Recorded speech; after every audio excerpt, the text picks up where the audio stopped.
Salam sejahtera bagi kita semua. Sebelum kita membaca Alkitab, mendengar firman Tuhan, mari kita berdoa. Terima kasih Tuhan atas kesempatan kami boleh mendengar firman-Mu. Firman-Mu itu bagikan pelita bagi kami dan bagikan terang pada jalan kami. Karena itu berfirmanlah, kuasailah kami dengan Roh Kudus-Mu agar kami mengerti firman-Mu dan melakukannya. Dalam Yesus Kristus kami berdoa. Amin. Hari ini pembacaan Alkitab, firman Tuhan akan kita dengar apa yang tertulis dalam Imamat pasal 1 ayat 1 sampai 9 yang menyatakan, Tuhan memanggil Musa dan berfirman kepadanya dari dalam kemah pertemuan. Berbicaralah kepada orang Israel dan katakanlah kepada mereka, apabila seseorang di antaramu hendak mempersembahkan persembahan kepada Tuhan, haruslah persembahanmu yang kamu persembahkan itu dari ternak, yakni dari lembu sapi atau dari kambing domba.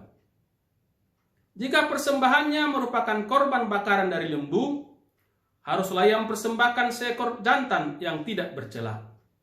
Ia harus membawanya ke pintu kemah pertemuan, supaya Tuhan berkenan akan dia. Lalu ia harus meletakkan tangannya ke atas kepala korban bakaran itu, sehingga baginya persembahan itu diperkenan untuk mengadakan pendamaian baginya. Kemudian haruslah ia menyembelih lembu itu di hadapan Tuhan. Dan anak-anak Harun, imam-imam itu, harus mempersembahkan darah lembu itu dan menyiramkannya pada sekeliling mezbah yang di depan pintu kemah pertemuan. Kemudian haruslah ia menguliti korban bakaran itu dan memotong-motongnya menurut bagian-bagian tertentu. Anak-anak imam Harun haruslah menaruh api di atas mezbah dan menyusun kayu di atas api itu. Dan mereka harus mengatur potongan-potongan korban itu dan kepala serta lemaknya di atas kayu yang sedang menyala di atas mezbah. Tetapi si perutnya dan betisnya haruslah dibasuh dengan air, dan seluruhnya itu harus dibakar oleh imam di atas mezbah sebagai korban bakaran, sebagai korban api-apian yang baunya menyenangkan bagi Tuhan. Demikianlah pembacaan Alkitab. Yang berbahagialah mereka yang mendengar dan melakukan firman Tuhan dalam hidupnya sehari-hari. Yang menyenangkan bagi Tuhan. Bapak, Ibu, dan saudara-saudaraku yang dikasihi oleh Tuhan kita, Yesus Kristus. Setiap kita pastilah tahu bagaimana menyenangkan pasangan. Pasangan apa saja? Pasangan bermain olahraga, main bola, bagaimana supaya menyenangkan dan berhasil. Pasangan kerja atau rekan sekerja, bagaimana supaya bekerja dengan enak, dengan baik, dan menghasilkan apa yang diharapkan. Apalagi pasangan suami istri. Bahkan untuk pasangan suami istri, karena sudah yakin pasangan dapat menyenangkan satu dengan yang lain, maka sepakat untuk menikah, untuk kawin. Sebelum pemberkatan di gereja, ada janji-janji yang diucapkan agar hal-hal yang menyenangkan itu terus terpelihara dengan baik. Saudara-saudara, sebagai orang yang percaya kepada Tuhan, kita patut bersyukur karena Alkitab menceritakan bahwa hubungan kita dengan Tuhan bagaikan pasangan hubungan suami istri, di mana Tuhan menempatkan dirinya sebagai suami dan kita umatnya ditempatkannya sebagai istri, mempelai perempuan. Tuhan mempelai laki-laki yang selalu siap untuk melindungi, untuk menjagai, dan untuk memberikan apa yang perlu agar tetap selamat dan menikmati kebahagiaan. Jadi hubungan kita sebagai umat dan Tuhan sebagai yang kita sembah bukanlah hubungan yang membebani dan memberatkan, melainkan menyenangkan. Bahkan dalam diri Yesus Kristus, hubungan kita semakin dekat, bukan lagi hubungan Tuhan dengan hamba, melainkan sebagai sahabat. Yesus menyebut kita umatnya sebagai sahabatnya, di mana orang yang bersahabat menceritakan apa yang diinginkan, apa yang diharapkan kepada sahabatnya. Posisi dalam hubungan tersebut bertujuan agar kita sebagai umat Tuhan dan Tuhan sebagai yang kita sembah terpelihara dengan baik, bahkan akrab. Karena mari kita perhatikan firman Tuhan bacaan Alkitab tadi dari Imamat pasal 1 ayat 1 sampai 9. Bahkan dapat kita baca seterusnya. Yaitu tentang persembahan korban bakaran. Pada waktu dulu di Israel kuno, korban bakaran dipersembahkan bertujuan untuk memelihara, memulihkan, dan merayakan hubungan antara Allah dengan umat yang menyembahnya. Kitab Imamat memang berisi peraturan-peraturan untuk ibadah dan upacara-upacara agama bangsa Israel zaman dulu. Umat beribadah termasuk memberi persembahan dalam hal ini korban bakaran supaya tetap mempunyai hubungan yang baik dengan Tuhan. Karena itu tadi kita membaca di ayat yang ke-9 akhir, yaitu bagaimana agar korban api-apian itu menyenangkan bagi Tuhan. Karena itu harus mengikuti peraturan atau prosedur yang ditentukan untuk dilaksanakan. Bahwa korban bakaran, persembahan itu adalah lembu, sapi, atau kambing domba jantan. Dan harus yang terbaik. Proses pembakarannya pun harus sesuai agar semuanya menyenangkan hati Tuhan. Tidak boleh menurut keinginan atau kemauan pihak lain. Semua harus untuk menyenangkan hati Tuhan. Dan proses yang demikian yang diatur itulah yang menyenangkan hati Tuhan. Yang menyenangkan hati Tuhan tidak memberatkan umatnya. Hal ini nampak dari antara lain jenis persembahan yang diberikan itu.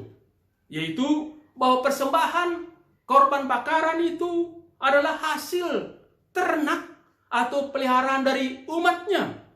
Hasil usaha dari umatnya. Tentu usaha yang diberkati oleh Tuhan. Dan kenyataannya bahwa berkat yang kita terima bisa masing-masing berbeda satu dengan yang lain. Maka sesuai dengan berkat yang kita terima itulah yang kita persembahkan kepada Tuhan. Sehingga ada lembu, sapi, ada kambing, domba, bahkan ada pula burung tekukur atau anak burung merpati.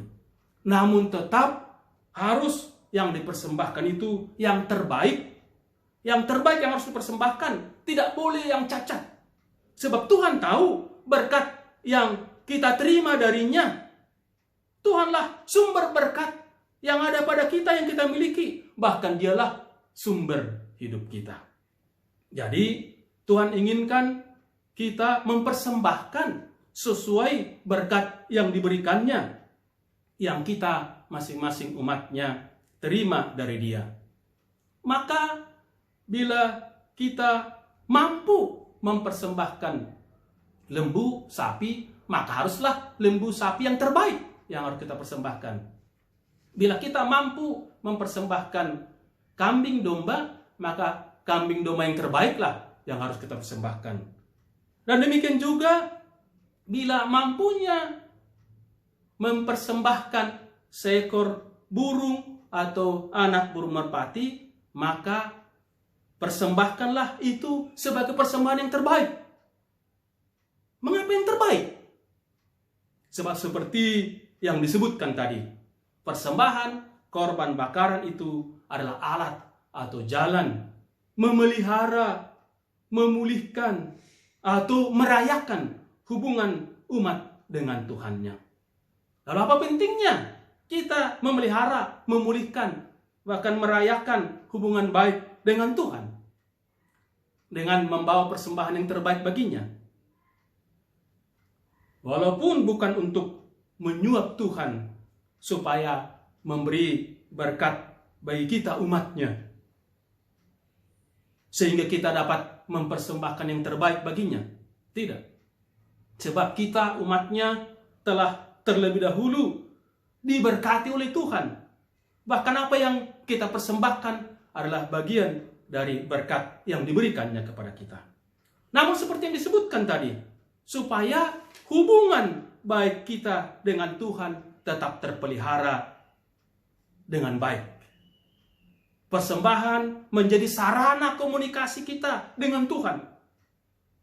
Di bagian yang lain dalam Alkitab dikatakan, janganlah menghadap Tuhan dengan tangan hampa. Apa pentingnya kita mempunyai hubungan baik dengan Tuhan? Tentu pertanyaannya sebenarnya tidak terlalu penting, karena kita sudah tahu jawabnya. Kalau kita punya hubungan baik dengan Tuhan, yaitu Tuhan yang Maha Kuasa, Tuhan pencipta langit dan bumi, yang berkuasa atas segala sesuatu, yang adalah sumber hidup dan berkat bagi kita semuanya. Bila kita punya hubungan baik dengan Tuhan yang demikian itu, bereslah segala-galanya. Tidak perlu takut lagi kita dalam menghadapi segala sesuatu. Semua akan terpelihara. Apa yang kita perlu pasti akan diberikan kepada kita. Kalau kita mempunyai hubungan baik dengan Tuhan, kalau kita dapat menyenangkan hati Tuhan, maka kita pun akan disenangkan. Kita dapat menyenangkan hati Tuhan, kan karena kita dapat membawa persembahan yang terbaik baginya. Kita dapat mempersembahkan yang terbaik baginya, kan dari hasil kerja kita. Tentu karena kita bekerja dengan baik dan pekerjaan kita diberkati oleh Tuhan. Persembahan yang terbaik bagi Tuhan itu kan persembahan hasil kerja kita. Dari apa yang kita miliki. Tidak boleh persembahan yang kita berikan itu yang tidak ada pada kita. Melainkan harus yang ada pada kita. Yaitu dari hasil kerja kita. Tidak boleh kita persembahkan dari yang tidak ada pada kita. Yang tidak mampu kita berikan, yang akhirnya kita mengambil milik orang lain. Tidak boleh juga yang kita berikan itu yang bukan hasil kerja kita. Tidak boleh hasil penipuan, tetapi harus hasil dari kerja, dari berkat yang kita terima dari Tuhan. Karena semua yang kita terima adalah dari Tuhan, maka kita persembahkan lagi kepadanya. Karena itu tadi, persembahan kita juga menjadi usaha untuk merayakan hubungan baik kita dengan Tuhan. Kita merayakan, kita bersuka cita atas berkat Tuhan. Juga karena yakin bahwa berkat-berkatnya akan terus memelihara kehidupan kita. Karena itu, Bapak, Ibu, dan saudara-saudara, marilah kita terus menjalin hubungan baik yang saling menyenangkan dengan Tuhan. Maka hidup kita pun akan menyenangkan. Tak ada kekhawatiran lagi, tak ada ketakutan lagi, termasuk karena corona. Sebab hubungan baik kita dengan Tuhan akan membuat kita terpelihara, membuat kita terlindungi oleh kekuatan kasih-Nya, kasih Tuhan itu bagi kita. Nah, kalau Tuhan inginkan kita memberi persembahan yang terbaik baginya, maka itu berarti Tuhan inginkan kita juga bekerja dengan baik.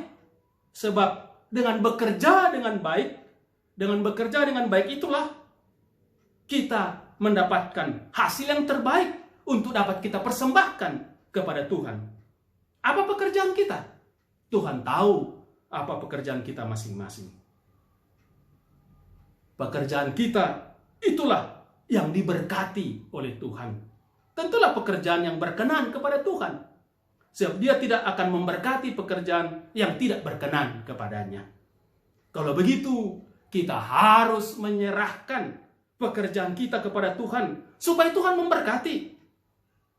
Yang pasti, Tuhan ingin kita bekerja, dan Tuhan akan menuntun kita agar bekerja dengan baik, supaya juga dapat mempersembahkan yang terbaik baginya. Dan kita akhirnya mempunyai hubungan yang saling menyenangkan. Terpujilah Tuhan. Amin. Kita berdoa. Terima kasih Tuhan, kalau Tuhan ingin kami mempunyai hubungan yang baik dengan Tuhan. Terima kasih Tuhan, kalau Tuhan selama ini menyertai kami dalam bekerja. Terima kasih Tuhan, kalau kami juga dapat mempersembahkan yang terbaik bagimu. Walau banyak kekurangan dan kelemahan kami, tetaplah Tuhan menyertai dan memberkati kami, supaya hidup kami persembahkan kepadamu. Terima kasih, karena hubungan yang menyenangkan dengan Tuhan.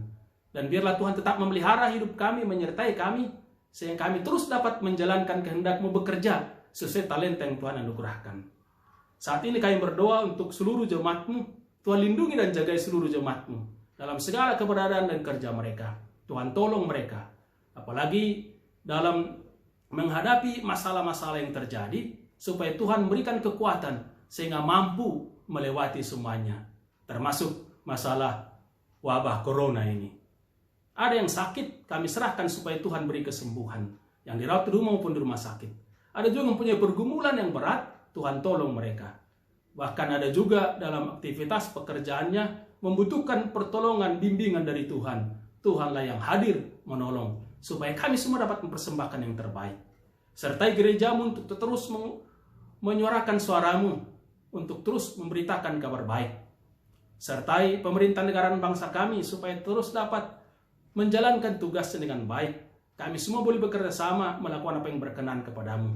Serta saudara-saudara kami, termasuk mereka yang sedang menjalankan ibadah puasa. Tuhan lindungi dan jagai mereka dan kami semua. Jadilah kehendak atas kami. Dalam Yesus Kristus kami berdoa. Amin. Tuhan menyertai dan memberkati kita semua. Salam penuh kasih.